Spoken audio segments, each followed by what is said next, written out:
နေညိုညိုလမ်းနဲ့ဆွေးများမလို့ကျုပ်တို့ရဲ့ရွာလေးကတချင်တွေဆိုချိန်တန်ပြီဆို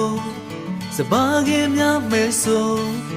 အိမ်ပြန်ချိန်ဆိုစနီးကြောလေးကကြိုနေညိုညိုလမ်းနဲ့ဆွေးများမလို့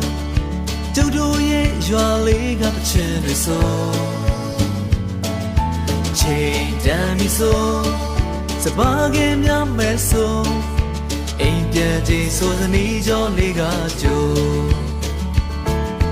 ကျုပ်တို့ရဲ့ရွာလေးငြိမ်းချမ်းတဲ့ရွာလေးလာပါလာပါအားလုံးတို့ဖိတ်ခေါ်နေကျုပ်တို့ရဲ့ရွာလေးဟိုဝေးကစိတ်လည်းတဲ့ရွာလေးလာပါလာပါအားလုံးတို့ဖိတ်ခေါ်နေ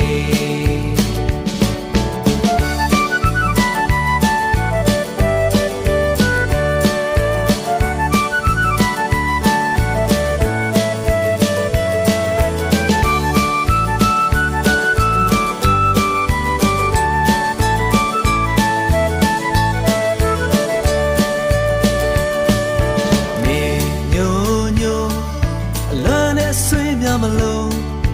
ကျုပ်တို့ရဲ့ရွာလေးကတချင်တွေဆိုချိန်တန်ပြီဆို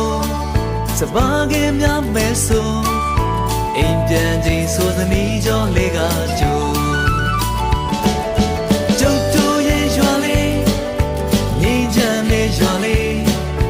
လာပါလာပါအားလုံးတို့ဖိတ်ခေါ်နေ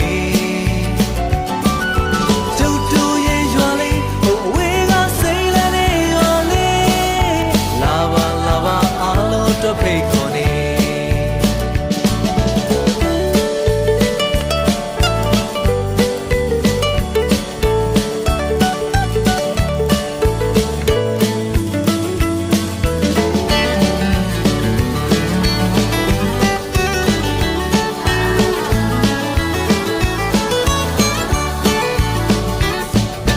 လူတွေဆို